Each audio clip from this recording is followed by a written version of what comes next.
The candle has been an iconic symbol of Christmas ever since it was first used by the Germans to light Christmas trees in the Middle Ages. Thomas Edison developed the electric Christmas light to replace the candle for tree lighting. And ever since the Christmas lights have become popular, the electric Christmas candle has also been a very popular icon of Christmas. I'm going to show you in a few easy steps how to take the electric candle to the next level. The Christmas Craftsman, making your holidays merry and bright. Here's Jeff Carter. Today, I'm making an electric candle that can be used in your front doorway. But what I'm showing you can easily be duplicated to make an electric candelabra, to make an outdoor Advent wreath, to make candles to line your driveway, or to even make a menorah for Hanukkah. Now to get started, what we need is 1.5 inch PVC pipe. This is Schedule 40 PVC pipe. You can get it at any Home Depot or Lowe's or any hardware store. As a matter of fact, anything that we use today can be found at your local hardware store or home improvement store. Now, with what I'm doing today with these candles, it's going to be 3 foot. So I'm using a 3 foot section. Now, to keep your candles proportional with whatever you do, you don't want to make the candles any shorter than 2.5 feet or any taller than 4.5 feet. That keeps everything in proportion with the size of the tube. Now to get started, what I did is I drilled a hole in the bottom of the tube, 3/8 inch hole. This is to feed the electrical cord to the socket. Now if you're making a candelabra, or if you're doing multiple candles in a row and you want to string them together, drill all the way through to the other side. That way you can run your wire through to the socket and then out to the next candle. So you can do it that way. Now once you drill the hole, I'm taking some medium sandpaper and I'm lightly sanding the tube. You just want to lightly sand it all the way around. And what you're doing here is just to rough the surface up so the paint will adhere to it a little bit better. I'm using a paint and primer in one that's designed for plastic. The brand I'm using is Valspar, but you can use any brand you want to. Get a paint with the primer already in there, and this works fine. This I'm using gloss. You can use gloss or satin or flat, whatever you want to do. What you'll find with painting it is that you want to put multiple thin coats as opposed to a heavy coat. Now on this particular one, what I've done is I've used a foam insulation to do a faux wax. Now if you want to do that with your candle, this is at the point you would do it after you sand your pipe. Now what I use is the gaps and crack filler.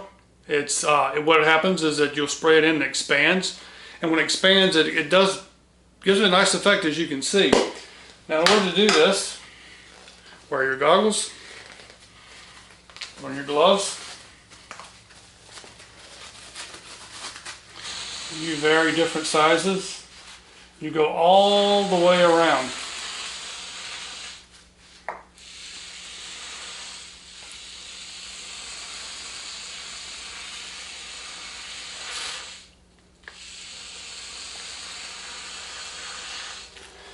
Now if you get a little sloppy with it, well, the other thing to keep in mind is that as this dries, this will expand, and as it cures, so it's going to get much larger than this. But if you find that that you want to doctor it up a little bit, if it's not exactly in place like you want it, don't touch it. What you want to do is use a foam craft brush and soak it in water, and then you can move this around, change it up however you want to, and don't really worry about putting dents in it, because as I said, it's going to fill out fine and it'll fill up nicely. It really gives a good effect. At this point, this is going to have to cure for 8 hours before you paint it. Now since it needs to cure upright, what you would need to do is you need to put it in its base. Now I'm going to show you how to make a base later on in this video, but you might want to make the base first so you have some place to basically let this cure. And once you let the insulation cure, and it gives you a nice wax effect there, then you paint it. And as I said, I painted this with several light coats as opposed to one heavy coat. And one of the things with the hole that you drill for the wire, it comes in very handy if you want when you paint it. I actually used that with a coat hanger and hung it up so you could do it in a tree in the garage or whatever. So once the paint is dry, now it's time to wire it. To wire this, there's two ways you can do it. You can go by wire by the foot, attach a plug to it, and run that through. What I have found to be actually cheaper is an extension cord. It's already wired for you. It's already set up. So what I do is, plug's already attached. And these are actually cheaper than going out and buying the wire itself. This 12-foot extension cord is much cheaper than buying 12 foot of wire. And it already has the plug to it. So, that's good as well. Now what I do is unwrap the extension cord. I then, since you're not using this part, I just basically clip that off. And this is the wire that I run in the tube. So it's in the hole. Just feed it through. Now once you get your wire through, it's time to attach your socket. Now with sockets, the ones that I prefer for this are these attach-on sockets. You can find them again in a lot of the Home Depot, Lowe's, hardware stores, or you can find them online. These are the ones that I prefer. Now, these sockets are designed to burn with the base up, kind of like this. This is the way it's designed, like in streamers or whatever. The way we're going to use it, we're going to be using it base down. That can cause a problem because what can happen, moisture can, when you're using these outdoors, moisture can collect in the socket. And you don't want that. So what I've done is I take a very fine drill bit. I think this one is a 5/64. And you'll see right in here, I drill a hole. I drill a drain hole for each side, and you can probably see the light coming through. So that's basically drain holes. It's good to get the water out of there, and it makes it a little safer. Another way you can do that is if you don't feel brave enough to drill holes in sockets, once you attach your bulb, is to put a couple of rounds of electrical tape. It comes in a lot of colors. That'll also keep it out. And basically what you do is you just put the wires in the channels and you twist it and it works. So what I'm doing here is I've got my wire, and what I've got to do, I've got to split this. So I split the wire here. And what you want to make sure you don't do is just go into the insulation and split the, see copper. If you see copper wire, you've done it wrong. But basically, you split the wire like this. You lay the wire into two tracks, troughs, whatever you call them. Twist, and you're done. Now at this point, before I secure it, I like to test it to make sure that the connection is working and that I've actually made contact. Just plug it in. Grab a light bulb. Okay, makes contact, you know that it works. Now what you want to do is, instead of leaving these two wires just hanging, is that I'm going to tape them, just to be on the safe side. I don't tape them together, I tape them separate, just enough to cover up the cutoff end. One side here, one side here. Done. Now it's time to put the socket back into the tube. What you do is you pull the wire.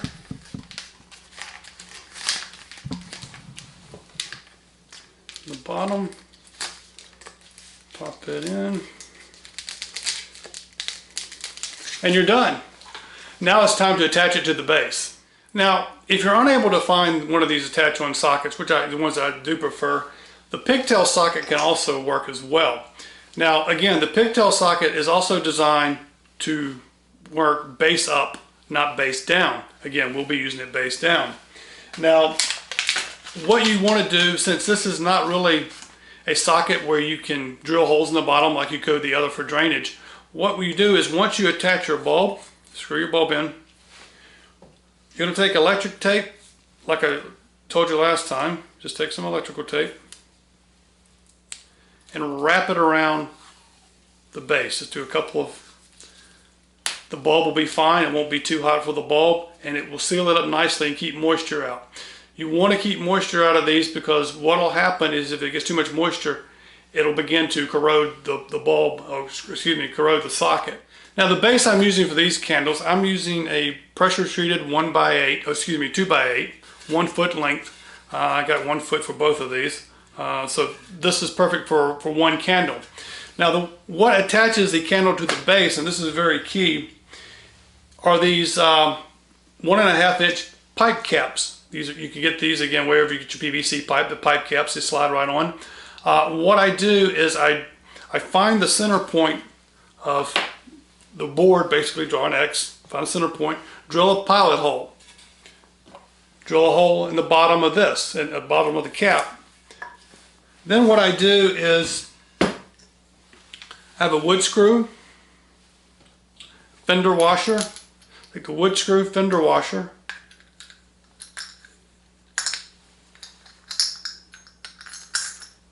put it through the cap, and get it started here. Quick.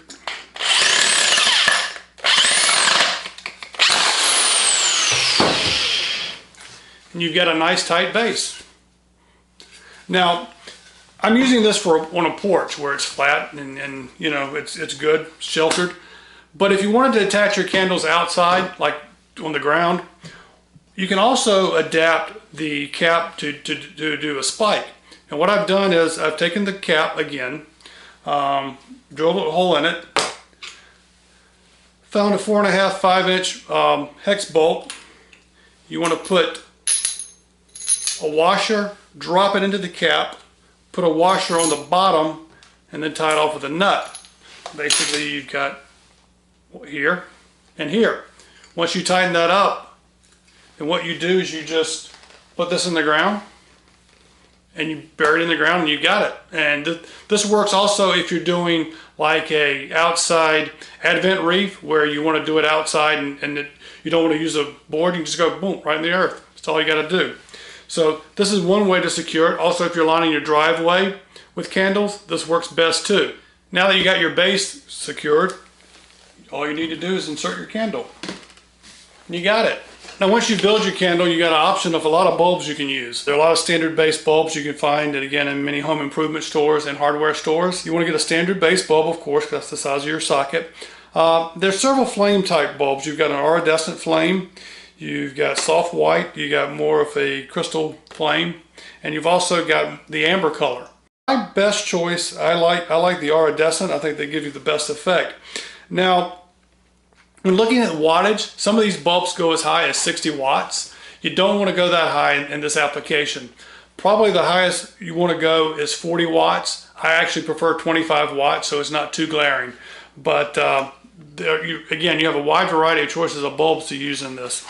Now, as I said, I use the iridescent, and I find it to be really most effective. And that's it. And now you got a pair of doorway candles all ready for Christmas.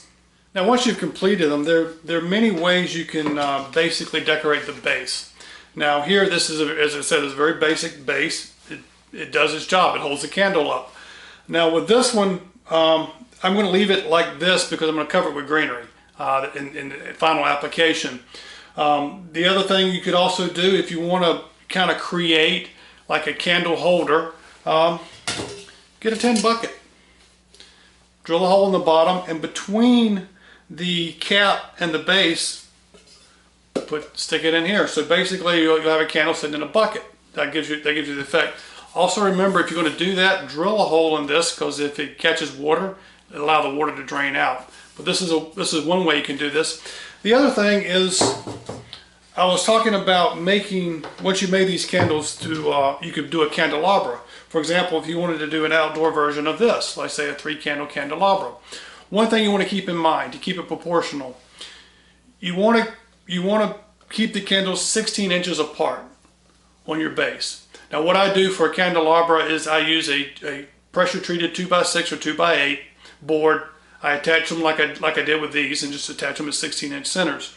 The other thing you want to keep in mind, if you're going to graduate them in height, is you want to do about 6 inches. For example, if the middle one is 4 feet, the two sides would be 3.5 feet.